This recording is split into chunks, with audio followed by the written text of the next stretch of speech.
Bismillahirrahmanirrahim. Assalamualaikum warahmatullahi wabarakatuh. Selamat pagi, salam sejahtera buat kita semuanya. Sehat ya semuanya.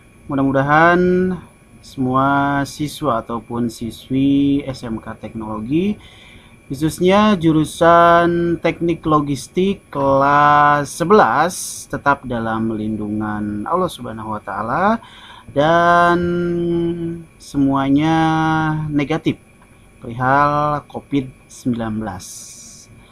Tetap dalam pantauan ya, dan tidak boleh melanggar protokol COVID-19.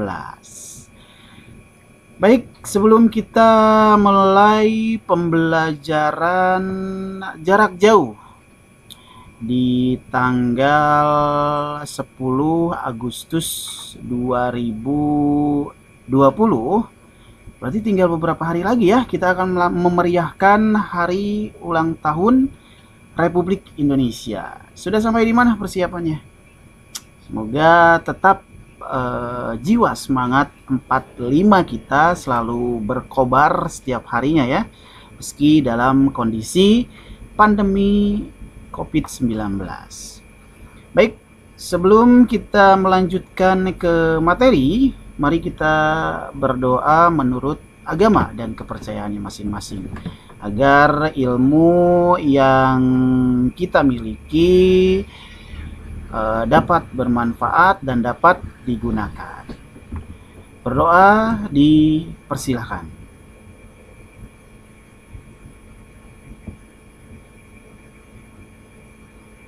Berdoa selesai. Oke.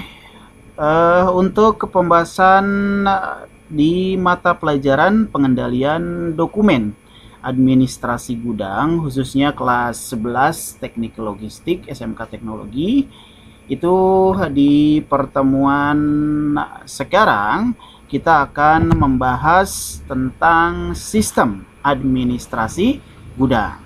Kemarin konsep tentang administrasi pergudangan sudah saya sampaikan. Nah, ini sistem administrasi gudang itu sudah ada di bagian proses mekanisme pergudangan. Nah, oleh karena itu di mapel PDAG ini adalah salah satu mekanisme di dalam pergudangan. Apa saja yang ada di dalam sistem administrasi gudang? Mari kita kupas tuntas. Oke. Dengan waktu yang singkat ini, kalian diharapkan bisa mencari referensi yang lain ya. Oke, seperti biasa, pengertian dari administrasi pergudangan atau administrasi gudang itu adalah suatu kesatuan berbagai elemen atau komponen dari sebuah tempat penyimpanan barang untuk kemudian dilakukan proses administrasinya. Nah, proses administrasinya itu bisa melalui komputerisasi maupun secara manual. Nah, ini tergantung dari perusahaannya. Kalau sekiranya perusahaannya Bonafit, biasanya menggunakan sistem komputerisasi. Apalagi sekarang sudah di era industri 4.0. Hampir semua perusahaan harus menggunakan yang namanya sistem komputerisasi. Nah, untuk yang manual ini biasanya pabrik yang memang atau perusahaan yang belum memenuhi standar industri 4.0. Nah, oleh karena itu di sini kaitannya dengan IT itu pasti berhubungan dengan komputerisasi. Nah, jadi itu adalah pengertian atau definisi dari administrasi gudang. Next, itu adalah peran atau apa sih sebenarnya proses yang ada di dalam sistem administrasi pergudangan. Itu kurang lebih saya simpulkan ada 3 poin penting dalam peran sistem administrasi pergudangan. Yang pertama itu adalah administrasi merupakan sutradara atau konseptor di balik segala operasional gudang.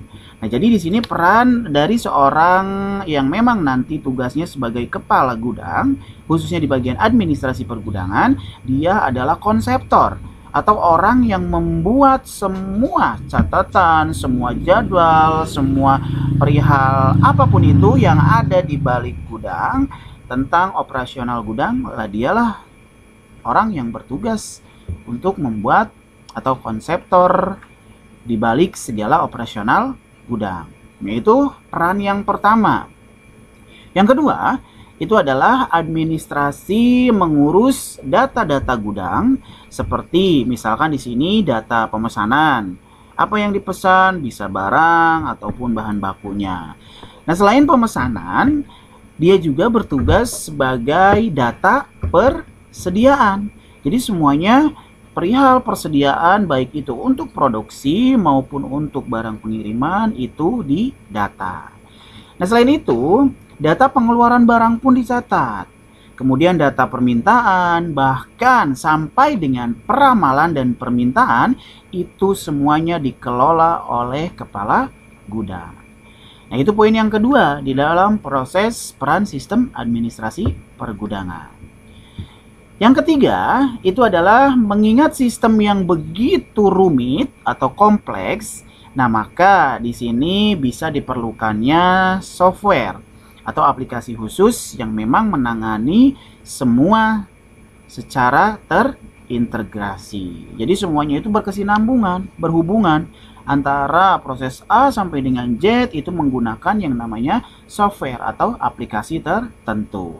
Apalagi kan sekarang di era 4.0 ya, industri 4.0, semuanya harus terintegrasi. Nah, oleh karena itu di sini tenaga kerja manusia itu dikurangi, semuanya serba terkomputerisasi.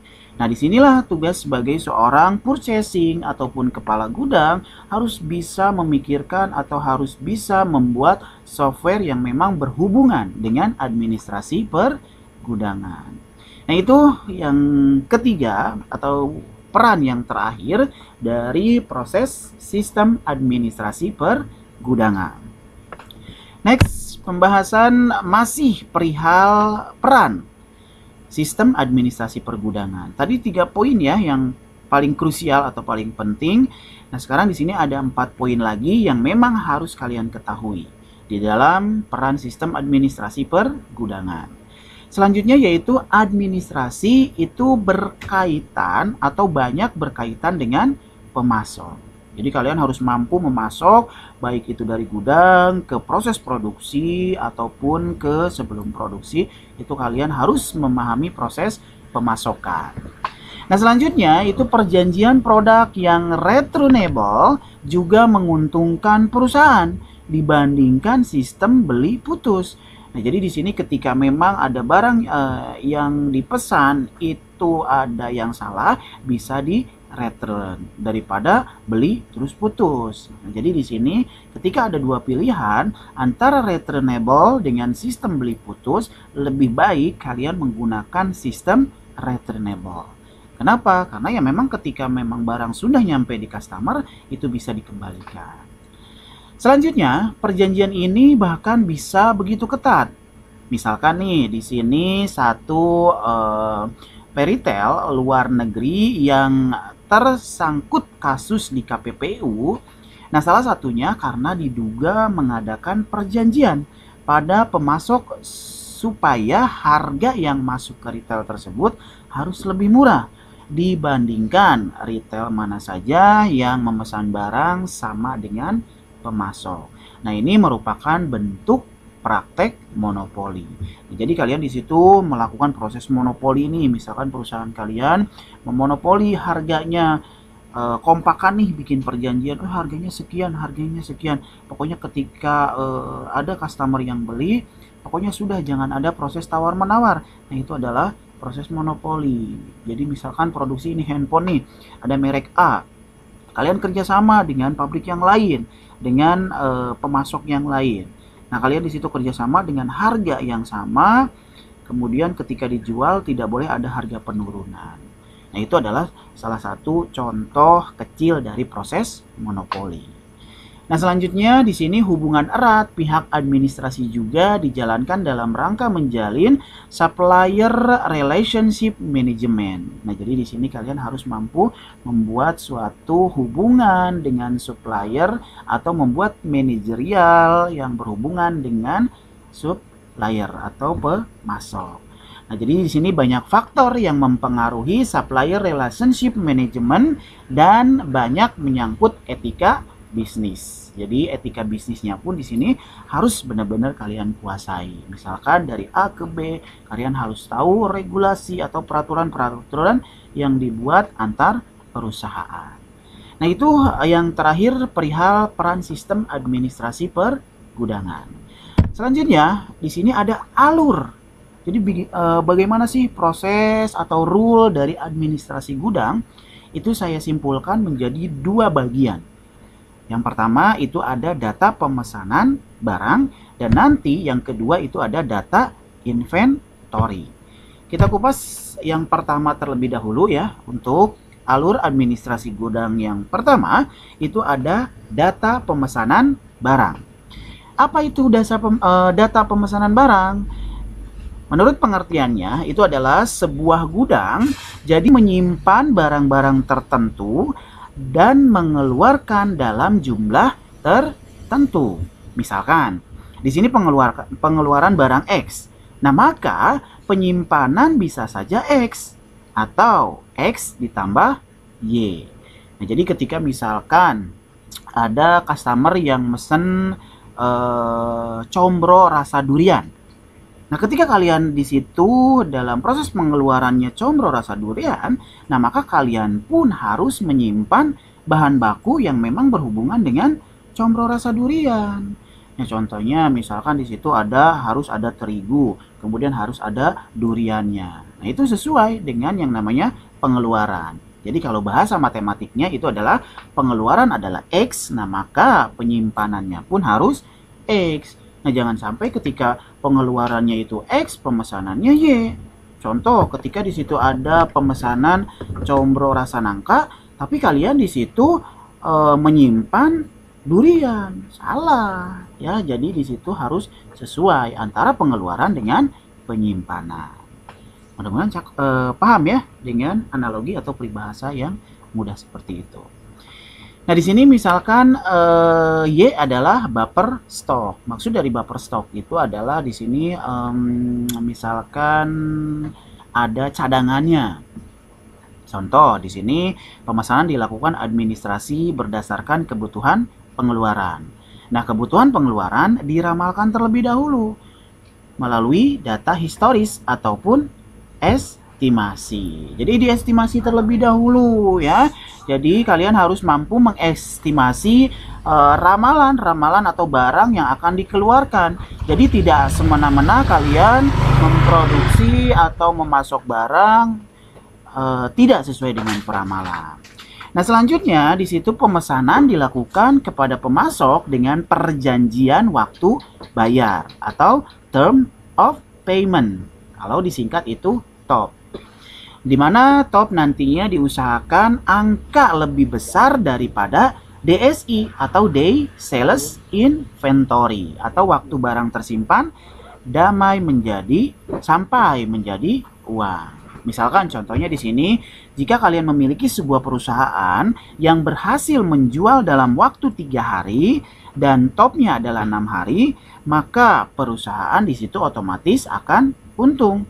Kenapa disebut untung? Karena sudah berhasil menjual 2 kali lipat, tetapi baru membayar 1 kali. Nah, itulah contoh dari alur administrasi gudang dari poin yang pertama, yaitu data pemesanan barang. Yang kedua, masih berhubungan dengan alur administrasi gudang, itu adalah data inventory. Apa sih data inventory itu? Jadi administrasi menjadi ujung tombak seluruh pencatatan, baik itu arus keluar masuk barang, sehingga pengendalian operasional lebih dimudahkan dengan adanya akurasi data. Dari mana akurasi data ini? Ya ini dari bukti pencatatan barang keluar masuk. Nah, di sini akan mempengaruhi beberapa hal. Misalkan di sini ada 4 hal yang akan mempengaruhi dari bukti pencatatan tersebut. Apa saja? Yang pertama adalah jumlah stok barang. Jadi jumlah stok barang di situ harus benar-benar akurat datanya. Antara diproduksi dengan data di administrasi itu harus sesuai. Yang kedua yang mempengaruhinya itu adalah klaim pembayaran barang masuk dan keluar. Jadi klaim dari customer itu harus sesuai. Misalkan klaimnya nih barang reject ada 15.000, ya berarti di data administrasi pun itu harus ada 15.000. Jangan sampai datanya itu lebih dari klaim pembayaran. Selanjutnya ada dasar memesan barang. Nah, dasarnya pun itu harus akurat. Jadi misalkan dasarnya nih ada barang yang disesuai oleh customer, misalkan 500 pieces. Nah, dasarnya pun harus sesuai 500 pieces. Nah, poin yang keempat itu adalah mempelajari trend sales. Jadi di sini kalian harus benar-benar menguasai yang namanya trend sales. Kayak semacam strategi-strategi yang memang di sini terupdate. Misalkan di sini sales di 2012 itu proses pemasarannya yang lebih ekonomis itu melalui sosial media. Itu budget yang dikeluarkannya pun lebih ekonomis melalui sosial media dan praktis pula. Jadi sekali klik itu semuanya sudah tersebar, bisa bahkan ke seluruh dunia. Nah, jadi data persediaan tersebut menurut akurasi data secara real time dan dapat dipertanggungjawabkan. Nah, jadi di sini administrasi yang kuat perlu dibangun melalui integrasi atau hubungan antara komputerisasi dengan sumber daya yang menjalankannya. Jadi harus mampu terintegrasi atau mampu berhubungan antara sumber daya manusia dengan sistem komputerisasi. Itu data atau alur yang terakhir ya, perihal administrasi gudang. Selanjutnya di sini ada yang namanya sistem penerimaan barang di gudang. Ada 3 poin perihal sistem penerimaan barang di gudang. Yang pertama itu penerimaan barang merupakan segala awal arus barang yang bergerak di gudang. Jadi penerimaan itu adalah proses awalnya. Jadi ketika bahan baku atau material yang masuk itu adalah proses yang pertama di dalam proses sistem penerimaan barang. Pasti awalnya itu adalah penerimaan. Dan proses yang terakhir itu adalah laporan. Setelah penerimaan itu ada yang namanya penerimaan barang dari pemasok atau supplier atau rekan, itu rekan kerja ya. Memang kelihatan mudah. Namun, bila hal ini tidak memiliki sistem yang mengatur, maka bisa dipastikan akan mengganggu produktivitas. Jadi di sini kalian harus benar-benar termanage atau bisa teratur proses penerimaannya supaya di sini dalam proses produktivitas tidak terganggu ya. Kemudian dari sistem penerimaan barang di gudang yang ketiga adalah ada hal-hal penting dalam proses penerimaan barang. Apa saja hal-hal pentingnya? Yang pertama itu adalah bukti pemesanan barang dari gudang. Ini adalah hal yang penting. Ya, jadi harus ada bukti pesanan barang dari gudang. Untuk apa sih gunanya? Ini untuk memastikan pesanan barang dalam spesifikasi tepat. Jadi jangan sampai pemesanan barang di dalam catatan ada 500 pieces, tapi kalian dibeli ada 600 pieces. Jangan sampai seperti itu. Ya, jadi bukti pesanan barang dari gudang itu harus ada. Yang kedua, itu ada bukti tanda barang diterima. Jadi ada barang diterima nih sekian pieces itu ada. Baik itu dalam bentuk kertas ataupun sudah terinput di komputer. Untuk proses penagihan fungsinya ya. Nah, yang ketiga itu ada cek bukti pemesanan dengan fisik barang. Tadi kan ada nih bukti ya, buktinya dalam kertas. Misalkan di buktinya itu ada 500 pieces. Ketika kalian controlling di dalam bagian produksi atau di bagian penyimpanan gudang, barangnya benar nggak nih? Sesuai nggak nih ada 500 pieces? Nah, di situ kalian harus ada proses pengecekan antara bukti pemesanan dengan fisik barang. Nah, yang keempat, cek masa expire date-nya. Jadi di situ kalian harus tahu masa kadaluarsa barangnya, kemudian kondisi barangnya pun harus dicek. Apakah masih oke atau layak pakai atau tidak. Ya, jadi ada proses pengecekan expire date dan kondisi barang. Kemudian yang kelima, dalam proses penerimaan barang itu memasukkan barang ke penyimpanan. Jangan sampai barangnya disimpan di luar atau tidak dimasukkan ke barang penyimpanan. Oke, paham ya di dalam proses sistem penerimaan barang di gudang. Next di sini tadi berbicara perihal bukti pemesanan atau purchase order.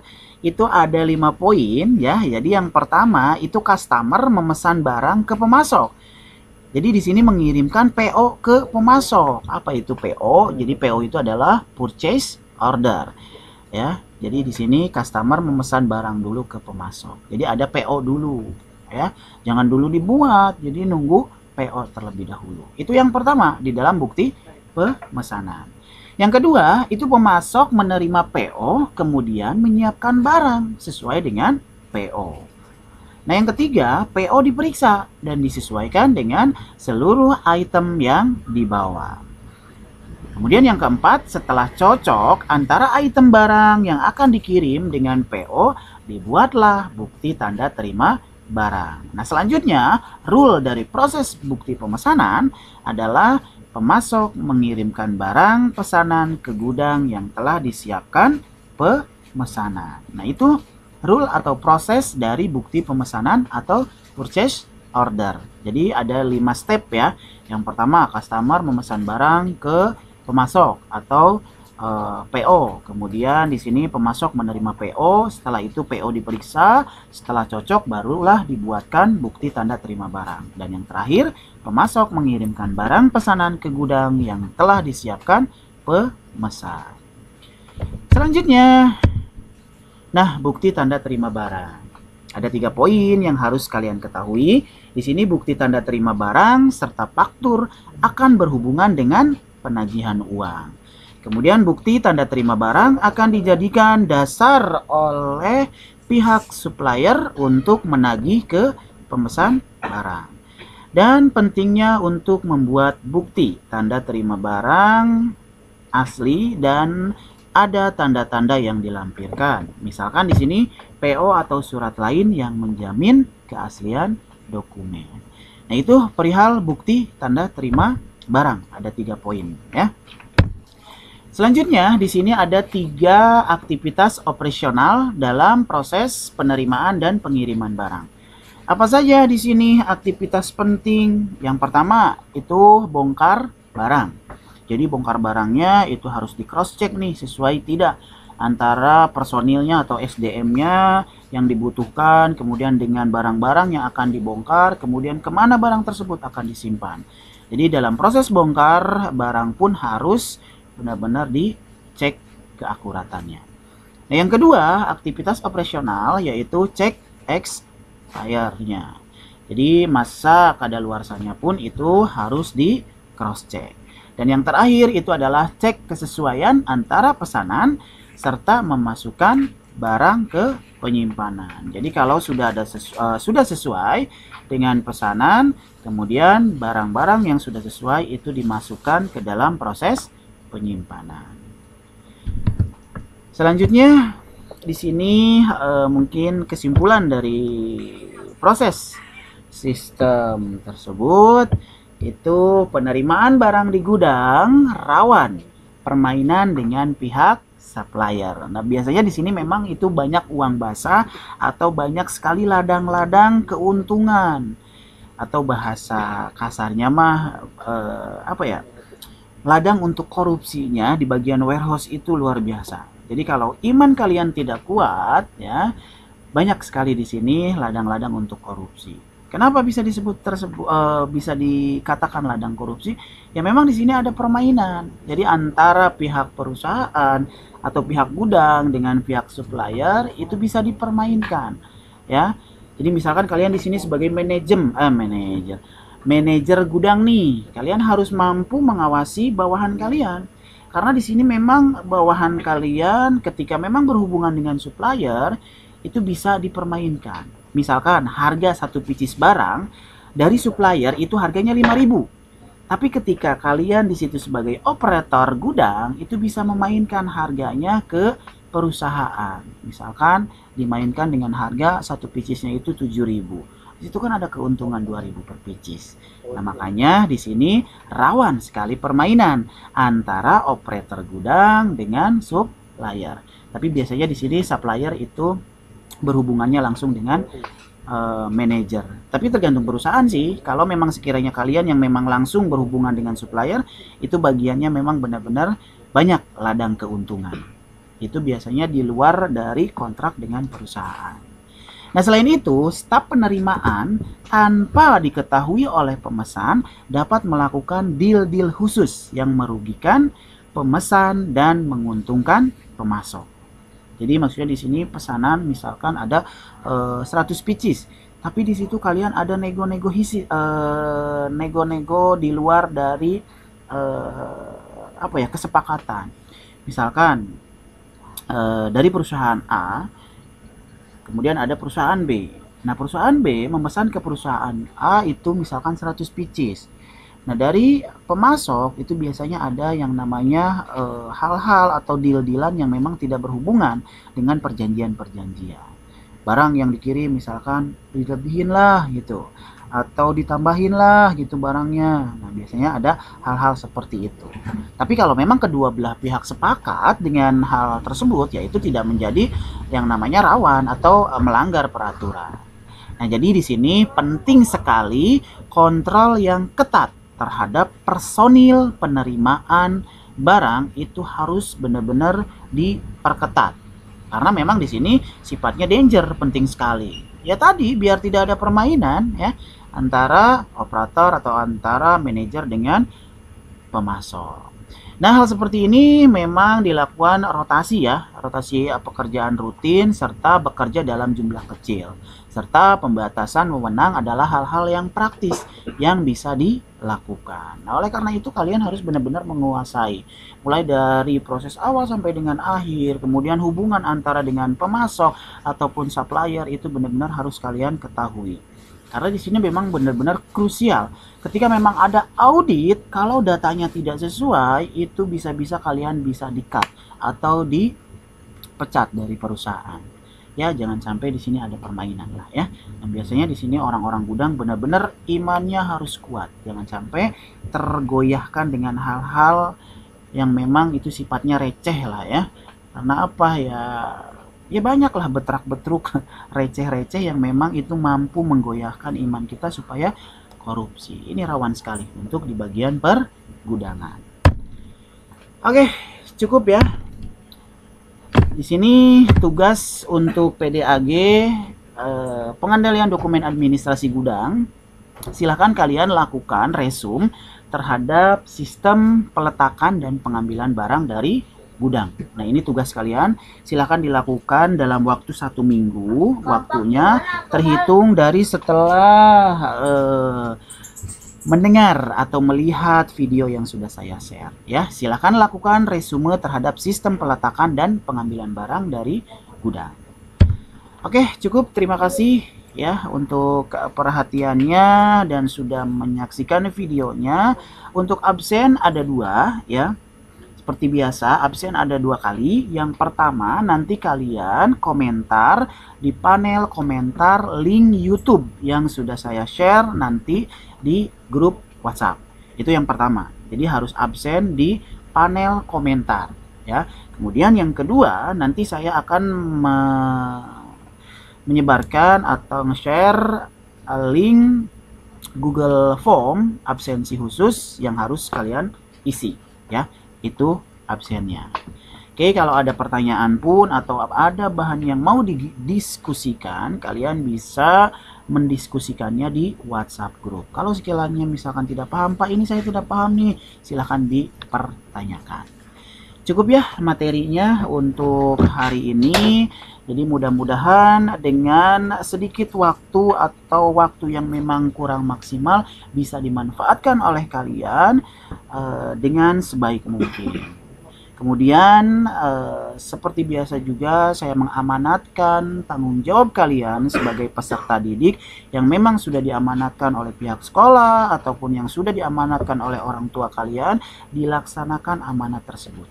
Jangan sampai amanat yang sudah harus kalian pikul itu kalian tidak laksanakan. Di masa pandemi COVID-19 ini, di era new normal ya, memang kerja kita ataupun langkah kita dibatasi.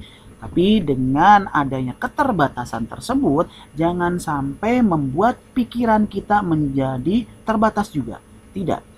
Hanya langkah saja, langkah teknis ataupun langkah praktek kita saja ketika kita melangkah itu dibatasi dengan peraturan-peraturan yang memang ada aksesoris-aksesoris khusus yang harus kita pergunakan. Namun ketika berbicara dengan kecerdasan itu tidak ada batasnya. Jadi kalian perluaslah, perbanyaknya yang namanya literasi, manfaatkan waktu rebahan kalian, manfaatkan waktu gogoleran kalian dengan hal-hal yang positif. Misalkan ketika kalian sambil rebahan, setidaknya di situ ada hal-hal yang produktif. Ya, contohnya di situ kalian harus membaca buku atau manfaatkan smartphone kalian dengan hal-hal yang positif. Kurangin yang namanya sosmed yang mengganggu pola pikir kalian, yang menjerumus ke dalam hal-hal yang negatif. Ya, jadi saya seperti biasa setiap minggunya selalu mengingatkan kalian rajin-rajin baca literasi baik itu di buku ataupun di internet. Karena ketika kalian sudah bisa membaca, sudah mampu memahami bacaan, itu otomatis pola pikir, kemudian wawasan, kemudian kecerdasan itu akan bertambah banyak. Jangan sampai kalian menjadi autis dengan game-game yang tidak menguntungkan atau game-game yang yang memang berpengaruh jelek terhadap kalian gitu.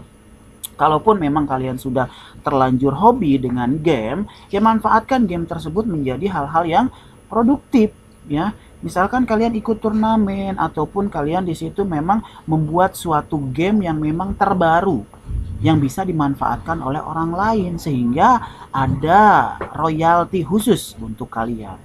Soalnya ketika kita membuat yang namanya aplikasi atau software itu nanti secara tidak langsung ada royalti khusus untuk kalian.